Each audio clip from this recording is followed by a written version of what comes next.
오늘 요절 말씀은 아모스 5장 4절의 말씀입니다. 제가 다시 한번 봉독해 드리겠습니다.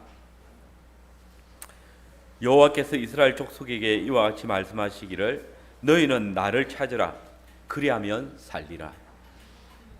아멘. 이 아모스가 사역을 하던 시대는 북이스라엘 여로보암 2세 때입니다. 그때는 북이스라엘이 정말 유례없는 태평성대를 누리고 있었습니다.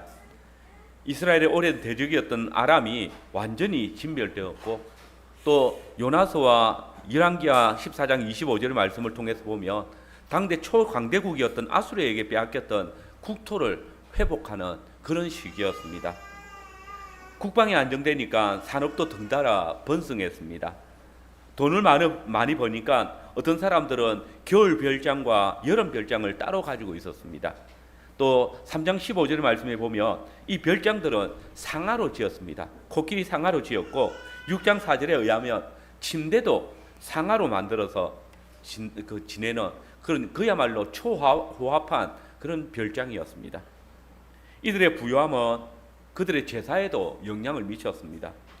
4장 4절 이하의 말씀에 보면 그들은 베델과 길갈의 제단을 화려하게 꾸며놓고 아침마다 희생을 드렸고 3일마다 11조를 드렸습니다. 수원제와 낙헌제를 드렸습니다. 그러면서 자신들은 이것이 하나님께서 우리에게 베풀어 주신 큰 복이다, 그렇게 찬송했습니다.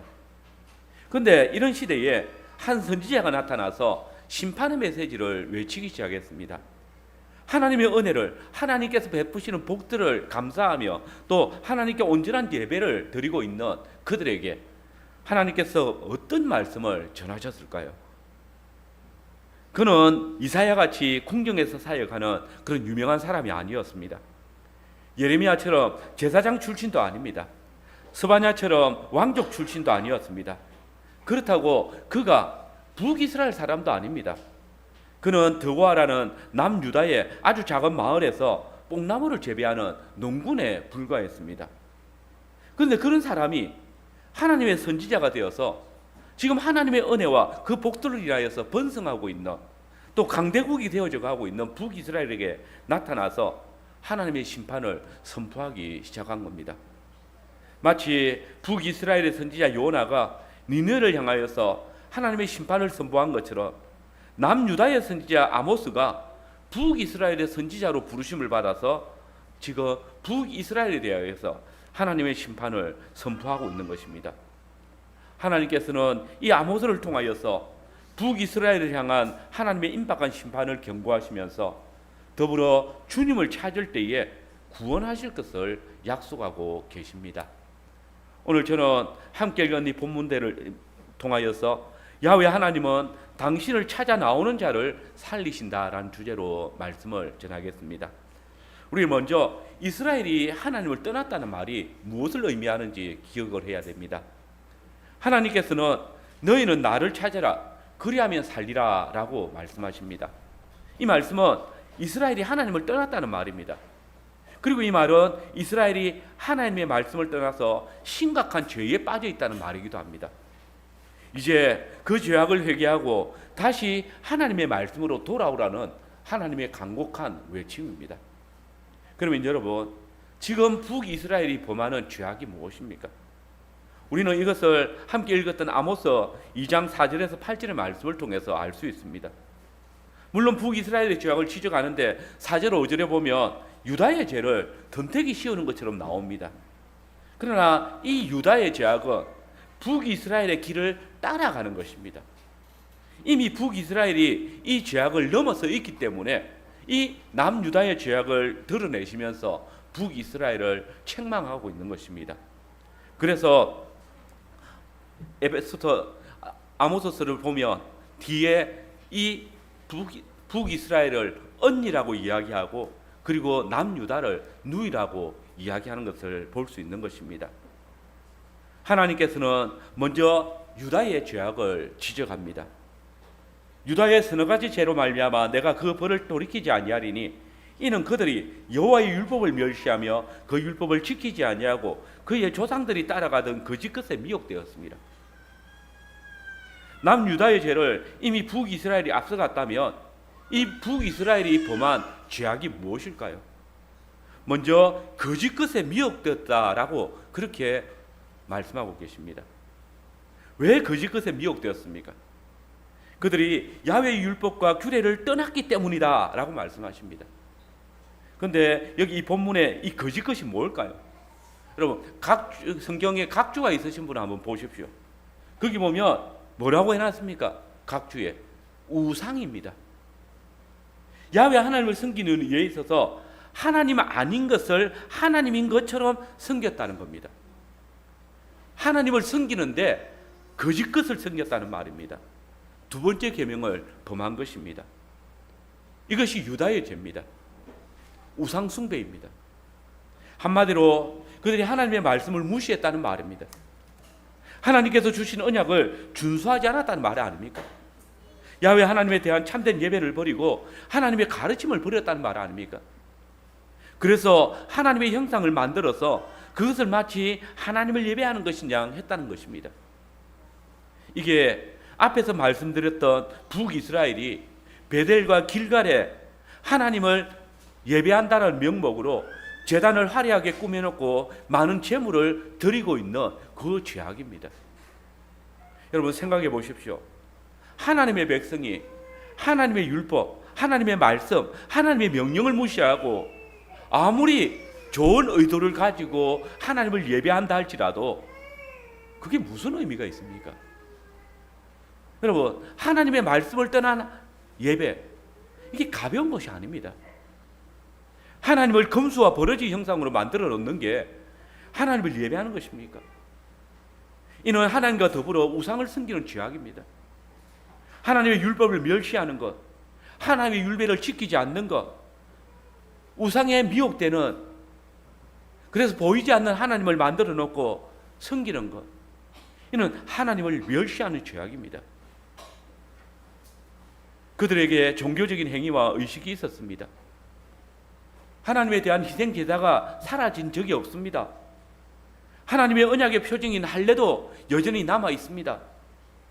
그러나 하나님께서 선지자로 하여금 그들의 잘못을 지적하는 것은 하나님에 대한 예배가 하나님이 아닌 다른 거짓 것들을 예배한다라고 말씀하시는 겁니다. 단순히 그들의 부주의를 지적하는 것이 아닙니다. 단순한 실수를 질책하고 있는 것이 아닙니다. 그들이 하나님의 율례와 규례를 알면서도 고의적으로 지키지 않는 것, 보이지 아니하는 하나님의 형상을 만들어 놓고 그것을 하나님을 섬기려고 있는 그 거짓 것들에 대한 숭배를 문제 삼고 있는 것입니다. 율법을 무시하고 율례가 지켜지지 아니하는 그 예배가 무슨 의미가 있겠습니까? 이 시간 우리의 예배는 어떠합니까? 오늘 우리의 예배는 온전히 하나님을 향하고 있습니까? 기도하고 찬송하고 거기 설교가 있고 찬송이 있으면 다 예배가 됩니까? 다 하나님을 높이는 행위가 됩니까? 바르지 못한 예배가 있다는 말입니다. 강단에서 하나님의 말씀이 순수하게 선포되지 아니할 때 그 예배는 잘못된 것입니다. 하나님의 말씀이 순수하게 전해지더라도 교회 성원들이 이 말씀을 무시하고 그 말씀을 청정하지 아니할 때에 그 예배는, 그 성도들이 드리는 예배가 하나님을 향하는 예배가 아니라는 말입니다. 잘못된 예배라는 말입니다. 하나님의 말씀을 청정치 아니하고 하나님을 경외하지 않는 마음으로 어떻게 하나님을 예배한다 할 수 있겠습니까? 여러분, 예배에서 무엇이 중요합니까? 우리 얼굴을 보여주는 겁니까? 한 주간에 세상에 찌든 나의 마음을 정화시키는 자리입니까? 기독교라는 종교를 가진 신앙인들의 퍼포먼스가 펼쳐지는 그런 자리입니까? 예배에 있어서 가장 중요한 것은 하나님과 그의 백성과의 만남이고 교제입니다. 하나님이 우리를 말씀으로 찾아오실 때에 그 말씀에 감사하며 또 기쁨으로 나아가는 것입니다. 언약의 당사자가 치밀한 교제를 누리는 것, 그것이 예배의 자리입니다. 하나님의 말씀을 통한 은혜와 그것으로 인한 감사의 모습이 예배의 내용입니다. 이것이 중심되지 아니할 때에 예배자의 그 편리와 분위기에 관심을 둔 예배라면, 하나님을 예배한다고 예배의 자리를 아무리 화려하게 꾸민다 할지라도 실상은 거짓된 것에 대한 예배이고 우상 숭배에 불과할 것입니다. 사울이 아말렉과의 전투에서 대성을 거두고 그 아말렉 왕을 살려두고 또 값지고 좋은 것들을 남겨두었을 때에, 그것을 하나님께 드리기 위해서 남겨두었다고 할 때에 주께서 그에게 남기신 책망이 무엇입니까? 순종이 제사보다 낫고 듣는 것이 수양의 기름보다 나으리라. 하나님의 말씀을 떠난 그 모든 예배나 제사가 하나님께 합당치 않다라는 것입니다. 이스라엘의 죄악이 어디 이것뿐입니까? 2장 6절 이하의 말씀을 보십시오. 6절에 보면 그들은 은을 받고 의인을 팔았으며 신한 켤레를 받고 가난한 자를 팔았다라고 합니다. 그런데 여기 팔았다라는 번역된 단어는 원래 정상적인 글에 사용되는 단어가 아닙니다. 인신매매나 진실을 팔아넘기는, 그야말로 부정분패가 행행하는 그런 사회의 암거래를 이야기할 때에 이 단어를 사용합니다. 무엇보다 은을 받고 의인을 팔았다라는 말을 보십시오. 의와 공도가 다스려져야 될, 의와 공도로 다스림을 받는 이스라엘 안에 의를 말하고 공도를 말하면 핍박을 당하고 노예로 팔려가는 그런 시국입니다. 공의가 완전히 무너졌음을 의미합니다. 재판장들이 공정한 재판으로 불쌍하고 가난한 자들에게 동등한 권리를 줘야 되는데 뇌물을 받고 재판을 합니다. 거기 보면 신한 켤레를 위해서 가난한 자를, 궁핍한 자를 노예로 팔아버립니다. 그들은 힘없는 자의 머리를 띠끌 먼지 속에 발로 밟고 연약한 자의 길을 굳게 했다라고 합니다. 여기 힘없는 자의 머리를 띠끌 먼지 속에 발로 밟았다라는 말이 무슨 말입니까? 이 정확하게 번역을 할 수 없지만 이는 힘없고 가난한 자를 업신여기고 흙먼지 구덩이에 그들의 머리를 처박게 만들고 그걸 밟아버렸다는 것입니다. 의와 공도는 물론이고 인애와 자비가 사라진 강포만 가득한 세상이 된 것입니다. 더불어 그들은 연약한 자의 길을 굳게 했다라고 합니다. 여기 연약한 자라는 단어를 킹제임스 버전은 겸손한 자로 번역했습니다. 마음이 겸손한 자들, 마음이 온유한 사람들을 부유한 자들이 압제하고 그들의 길을 굳게 하고 그들의 삶을 고되게 힘들게 만든다는 것입니다. 참으로 악인이 형통하고 의인들이 고난당하는 그런 가장 폐역한 세대의 모습을 지금 가지고 있습니다. 이스라엘의 죄악은 비단 공의를 저버리고 공도를 떠난 것만 아니었습니다. 성적으로도 완전히 타락해 있습니다. 2장 7절 하반절에 보시면 아버지와 아들이 한 젊은 여인에게 다녀서 내 거룩한 이름을 더럽히며 라고 했습니다. 원문을 보면 이 본문을 아주 노골적으로 아버지와 그의 아들이라 라고 썼습니다. 그리고 이 한 젊은 여자도 정관사를 붙여가지고 아버지와 아들이 한 여자와 동침했다는 사실을 밝히고 있습니다. 더 심각한 것은 이 오늘 본문에 다녀서라고 이 동사는 가다의 미완료형입니다. 단회적인 사건이 아니라 부자지간에 반복적으로 한 여자를 두고 습관적으로 이런 짓거리를 했다는 말입니다. 이스라엘 백성이 얼마나 음욕에 치우쳐서 방탕한 생활을 하고 있는지 뚜렷이 보여주고 있습니다. 음욕에 눈이 어두워서 무분별하게 쾌락을 탐닉하는 그런 모습입니다. 가나안의 죄악에 빠져서 완전 가나안 족속처럼 살아가고 있습니다. 사람에 대하여서 이러한 죄악을 범하고 있다면 보이지 아니하시는 하나님의 앞에서는 더욱 어떠하겠습니까? 하나님의 신부 이스라엘로서 더 엄란하고 더 패역하며 더 지저분한 그런 삶을 살아간다는 것입니다. 그러면 이 일에 대한 하나님의 평가가 무엇입니까? 내 거룩한 이름을 더럽히며. 그런데 한글 번역에는 한 단어가 빠져 있습니다. 무엇을 하기 위하여라는 접속사가 번역되지 않았습니다. 한마디로 이 부자가 이 짓거리를 하는 목적이 뭐냐? 조금 전에 말씀드렸지, 사람에게 이 엄란한 행위를 하고 있는 것 하나님께도 하고 있다는 것입니다. 하나님의 이름을 더럽히기 위하여서 그렇게 했다는 겁니다. 그러면서도 어떤 부끄러움도 느끼지 않습니다. 야훼의 백성 이스라엘이 야훼의 거룩한 이름을 더럽히기 위해서 부끄러운 짓을 서슴지 않고 행하고 있습니다. 여러분, 하나님께서 그 백성들에게 뭐라고 하셨습니까? 내가 거룩하니 너희도 거룩하라. 왜요?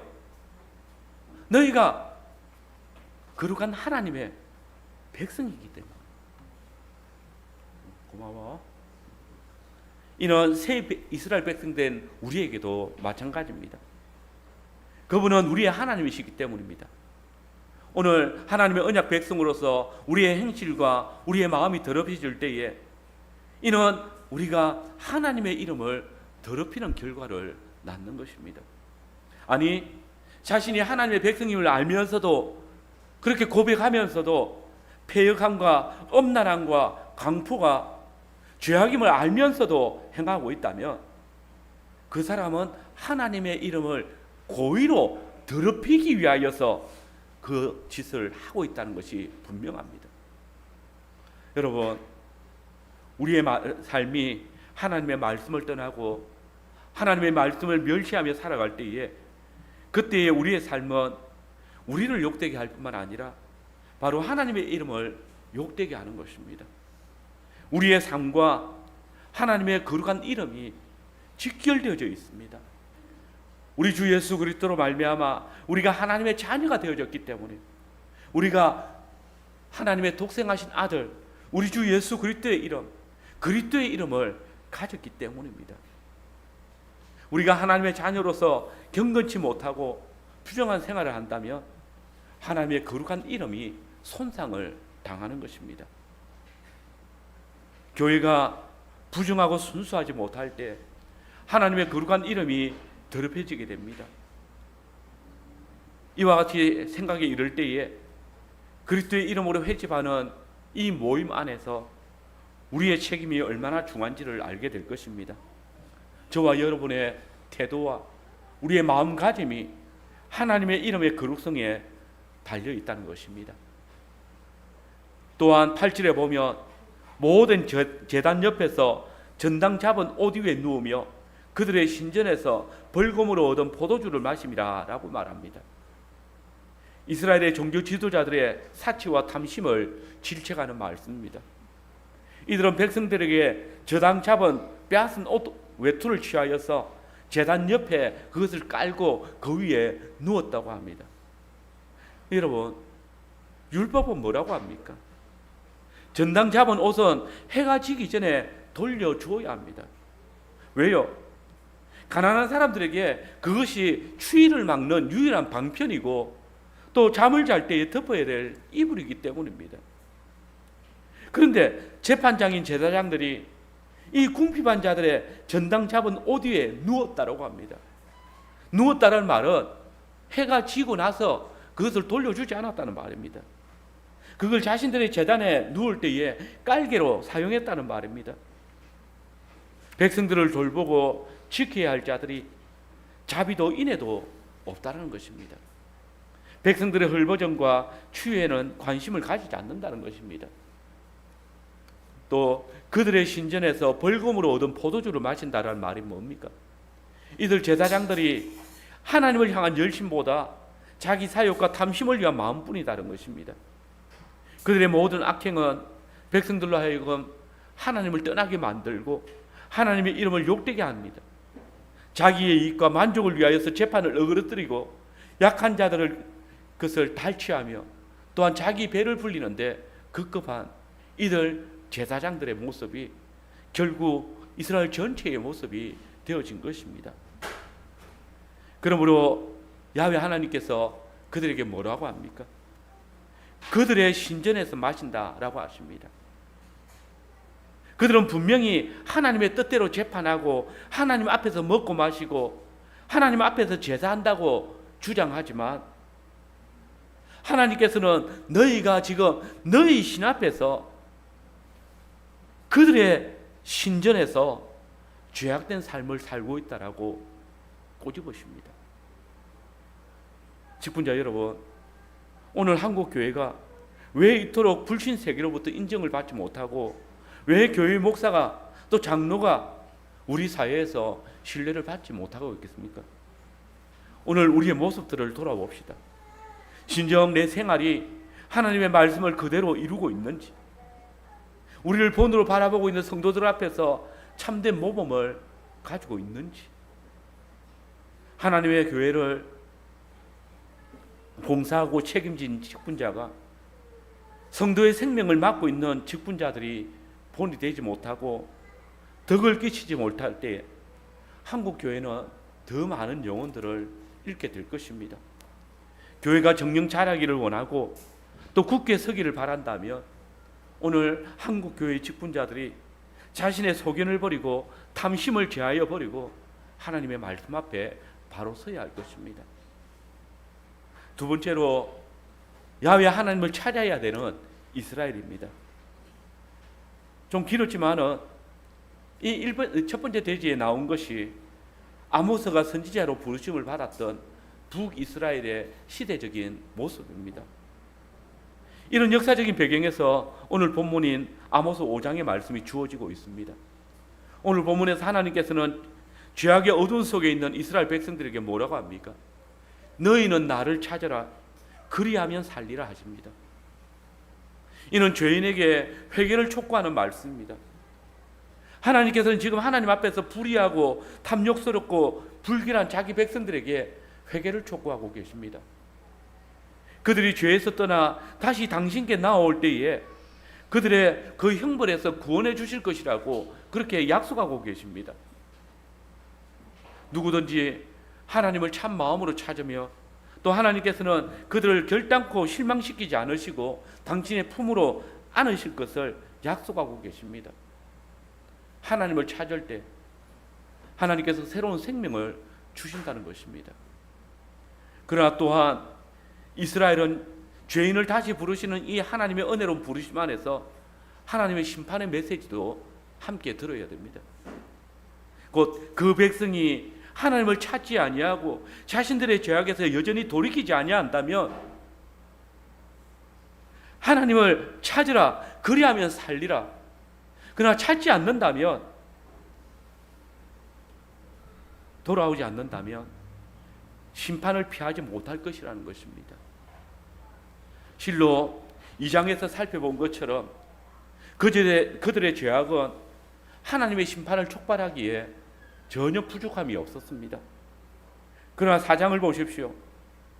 하나님께서 이스라엘 백성의 이 완고함과 패역함을 바로 심판하지 않았습니다. 이미 레위기 26장과 신명기 28장에 선포되어진 언약의 저주를 통해서 그들이 그 죄악된 삶에서 돌이킬 것을 촉구하고 계십니다. 여러분 4장의 말씀을 유심히 한번 보십시오. 거기 반복되어지는 말씀이 있습니다. 그게 뭡니까? 내가 무엇을 하였으나 너희가 내게로 돌아오지 아니하였느니라. 6절에 가장 먼저 기근을 통해서 그들을 징계하셨습니다. 그러나 그들이 돌이키지 않았습니다. 7절 8절에 오랜 가뭄으로 그들을 징계했습니다. 두세 성읍을 지나야만 겨우 물을 얻을 수 있는 그런 극심한 가뭄입니다. 그러나 그 가뭄을 징계로 내리셨음에도 불구하고 그들은 야훼께로 돌아오지 않았습니다. 세 번째 재앙은 9절에 있습니다. 곡식을 마르게 하는 재앙과 깐풍기, 곧 병충해를 통해서 모든 곡식들을 고사시켰습니다. 그래도 그들은 돌아오지 않았습니다. 10절에는 네 번째, 다섯 번째가 이어서 기록되었습니다. 전염병으로 그들을 치셨지만 그들은 이것을 하나님의 징계인지 알지 못했습니다. 그래서 칼을 들어서 그 청년들을 치고 그 말을 넘어뜨렸지만은 이스라엘은 깨닫지 못해서 하나님께로 돌아오지 않았습니다. 11절을 보면 드디어 하나님께서 이방을 들어서 그들을 징계하셨습니다. 여섯 번째 재앙입니다. 성읍을 넘어뜨리시고 이스라엘을 대적의 칼 앞에 불붙은 가운데 빼낸 나무 조각처럼 만들어 놓았습니다. 그러나 그때도 그 재앙 가운데서도 그들은 자신들의 죄악을 돌이키지 않았습니다. 그러므로 마지막 7번째 재앙이 임할 것을 경고하십니다. 이것이 바로 아모스의 애가로 알려져 있는 본문 5장 2절입니다. 처녀 이스라엘이 엎드러졌으며 다시 일어나지 못하리라. 자기 땅에 던지우며 일으킬 자 없으리로다. 여기 지금 야훼 하나님께서 이스라엘을 뭐라고 부릅니까? 처녀 이스라엘이라 부릅니다. 왜 처녀 이스라엘이라고 부르겠습니까? 아직은 대적에게 정복되지 않았다는 것입니다. 하나님께서 이스라엘을 이방에 완전히 넘겨주지는 않았다는 말입니다. 이 말은 아직은 소망이 있다는 말입니다. 누누이 말씀드리지만은 지금 아직 내가 언약의 저주를, 하나님의 심판에 대한 경고를 들을 수 있다면, 듣고 있다면 그때는 소망이 있다는 겁니다. 처녀 이스라엘은 아직 소망이 있습니다. 아직 완전히 심판이 이런 것이 아닙니다. 그들은 지금 이 심판의 메시지를 듣고 있습니다. 그러므로 지금 그 하나님의 음성을 듣고 돌이킬 수 있는 기회가 있습니다. 마지막 기회입니다. 보십시오. 처녀 이스라엘이 엎드러졌으며 엎드러지고 나면 다시 일어나지 못하리라. 자기 땅에 던지우며 일으킬 자 없으리라. 주님께서 지금 처녀 이스라엘에게 마지막으로 말씀하고 계시는 겁니다. 이것이 하나님의 자비입니다. 우리의 참음입니다. 노하기를 더디하시며 인자하심이 풍부하신 주님의 부르심입니다. 죄인이 회개하고 돌아오기를 간절히 원하시는, 기다리시는 우리 하나님. 마지막으로 다시 그 백성에게 언약의 경고를 바라시면서 하나님께서는 다시 처녀 이스라엘 향하여 부르십니다. 너희는 나를 찾으라. 그리하면 살리라. 무슨 말입니까? 아직도 늦지 않았다는 겁니다. 지금도 나는 너희를 기다리고 있다는 말입니다. 5절을 보십시오. 베델을 찾지 말며 길갈로 들어가지 말며 브엘세바로 나아가지 말라. 길갈은 다시 반드시 사로잡히겠고 베델은 비참하게 될 것입니다. 왜 베델을 찾지 말라고 하십니까? 왜 길갈로 들어가지 말라고 하십니까? 무엇 때문에 브엘세바로 나아가지 못하게 하시는 겁니까? 여러분, 이 베델, 길갈, 브엘세바, 이스라엘 백성들에게 있어서 얼마나 중요한 성읍들입니까? 역사적으로 이스라엘이 하나님과 언약을 아주 체결한 그런 유서 깊은 곳입니다. 베델은 이름 그대로 하나님의 집입니다. 그 조상 이스라엘이 돌베개를 베고 자다가 하나님을 배웠던 곳 아닙니까? 그곳에서 하나님과 언약을 체결하지 않았습니까? 길갈은 이스라엘이 요단을 건너 처음 수경한 곳이고, 이곳에서 하나님의 약속의 땅을 들어가기 위해서 할례를 행하였을 때 언약을 새롭게 한 곳입니다. 애굽의 수치를 굴려 보낸 곳입니다. 브엘세바는 그 조상 아브라함이 영생하시는 하나님의 이름을 불렀던 곳이고, 하나님께서 이삭과 야곱에게 나타나신 곳, 이름 그대로 맹세와 언약의 성읍입니다. 그런데 왜 하나님께서는 이렇게 하나님과 맺은 언약을 생각나게 하는 곳으로 가지 말라고 하시는 겁니까? 이들이 그곳에 가는 것은 언약의 하나님을 만나기 위해서가 아니겠습니까? 비록 하나님께서 정하신 곳 예루살렘은 아니지만 북이스라엘 백성들이 남유다에 있는 예루살렘에 마음대로 갈 수 있겠습니까? 그러니 다른 방편으로 이 길갈과 베델에 하나님의 신전을 만들어 놓고 그곳에서 야훼 하나님께 제사를 드리고 있는 거 아닙니까? 그게 뭐 그렇게 큰 잘못입니까? 또 조금 잘못이 있다 할지라 이게 다 하나님을 예배하기 위해서, 하나님께 제사를 드리기 위한 그들 열심이지 않습니까? 그러면 하나님께서 이 중심을 아시고 용납해 주셔야 되는 거 아닙니까? 도대체 왜 하나님께서는 북이스라엘 백성들이 하나님의 언약을 생각하기 위해서 만든 그 베델에, 길갈에 하나님을 제사하기 위해서 나아가는 그곳에 언약의 저주를 바라시고 다시는 그곳에 가지 말라고, 발을 들이지 말라고 이스라엘을 진멸하시겠다고 말씀하시는 겁니까? 여러분, 성경을 읽어보시면 알겠지만 이 새 성읍은 역사적으로 하나님의 집입니다. 신부 이스라엘과 신랑 대신 하나님이 보금자리로 삼았던 집입니다. 근데 이곳에서 이스라엘 백성들이 어떤 짓을 했습니까? 거기에 하나님의 집이라 짓고 다른 신을 섬기고 있었습니다. 그 방에 신랑에 의해 다른 남자들을 불러가지고 거기서 바람을 피우고 있었습니다. 베델에서 금송아지라는 외간 남자를 만나고 있었습니다. 길갈에서 바알이라는 정부와 바람을 피웠습니다. 브엘세바에서 맘몬이라는 젊은 남자와 간통을 했습니다. 한마디로 신랑과 함께 지냈던 그 방에, 그 침실에 다른 남자를 불러놓고 간음을 하고 있었다는 말입니다. 그래서 하나님께서 그 성읍들을 버렸던 겁니다. 그리고 용납하시고 용서하시고 지금까지 기다리고 계신다는 것입니다.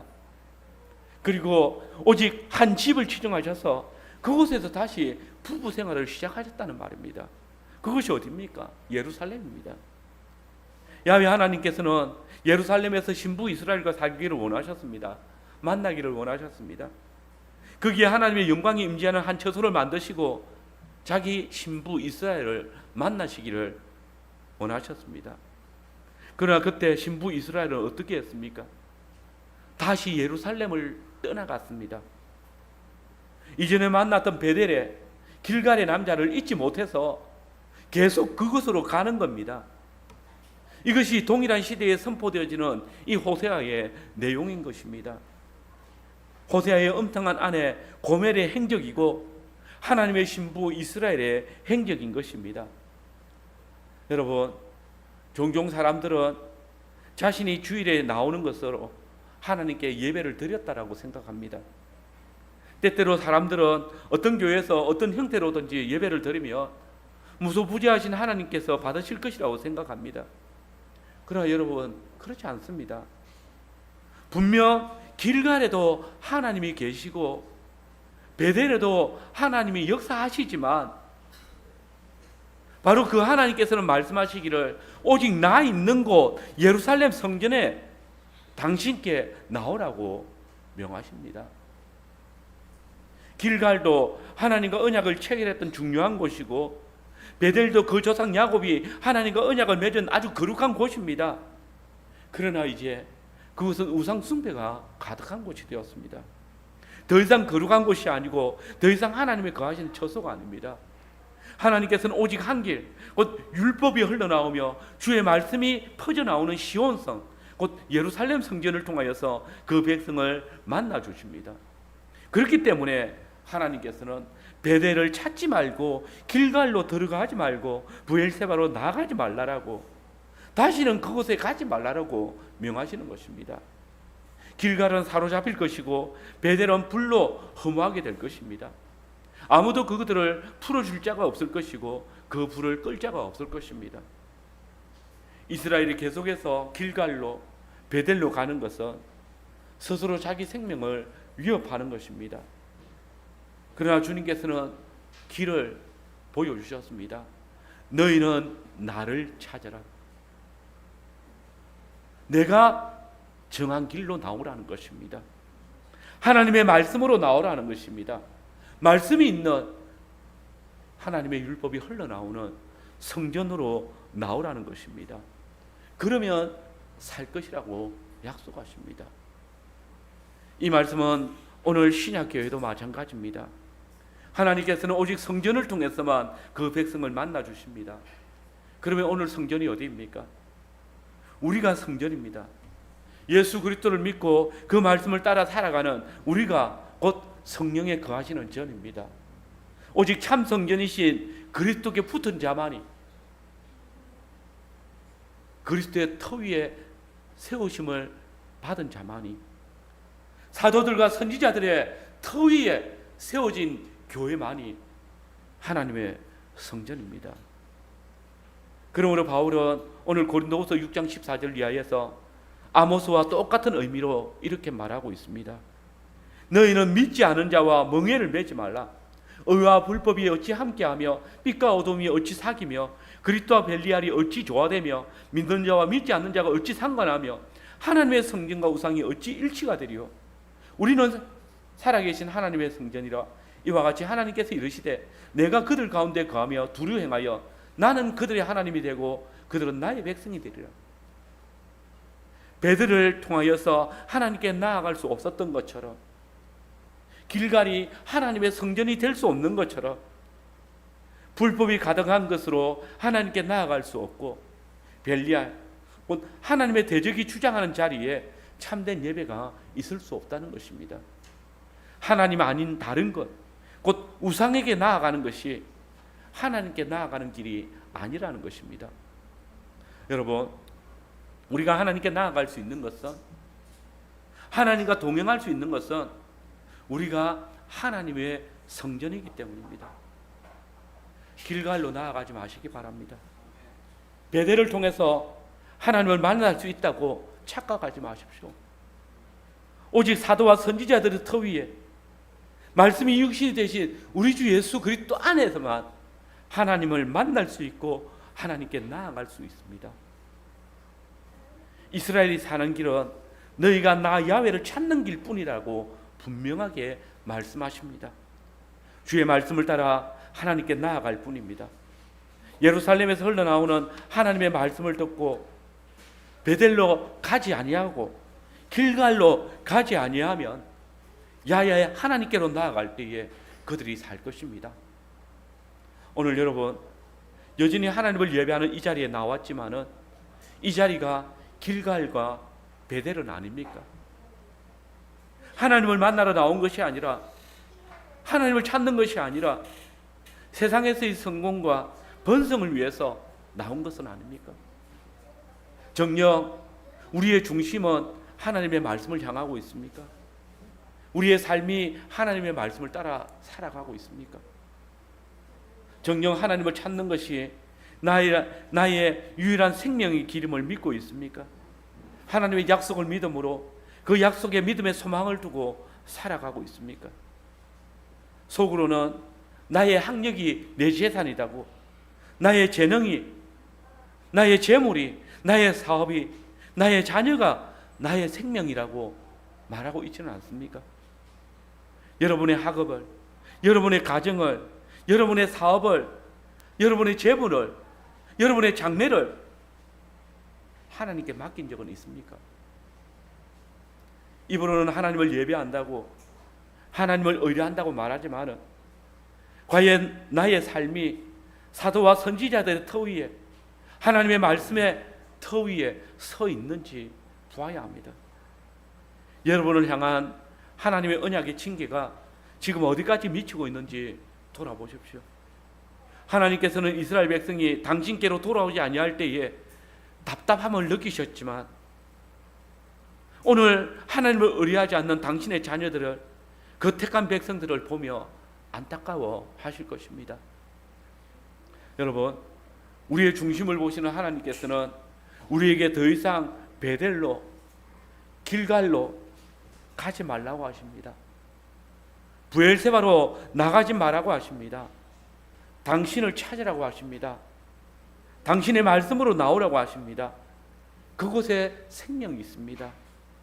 말씀이 육신이 되신 우리 주 예수 그리스도 안에, 그 그리스도의 터 위에 세워진 교회 안에 생명이 있습니다. 거기에 우리의 구원이 있습니다. 여러분, 주의 말씀이 여러분의 잘못된 행보를 지적하십니까?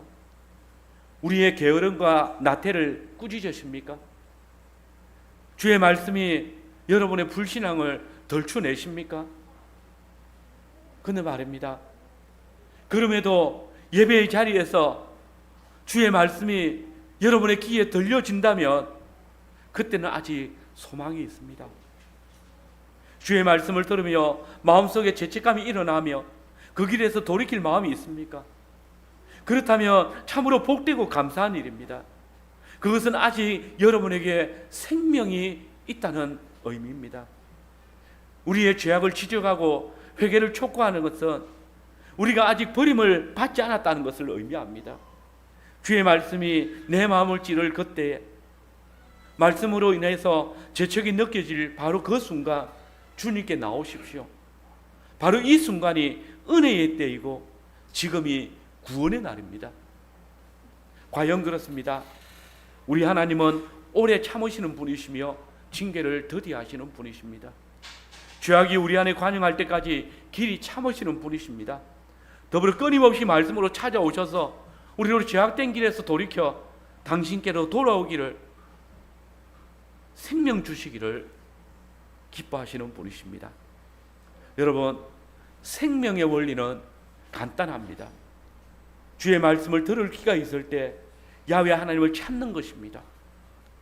참 생명이신 하나님의 말씀을 듣고 하나님과 동행하며 그 은혜의 말씀 안에 순종하며 감사함으로 살아갈 때에 주께서 우리에게 허락한 영원한 생명을 누리게 될 것입니다. 아멘.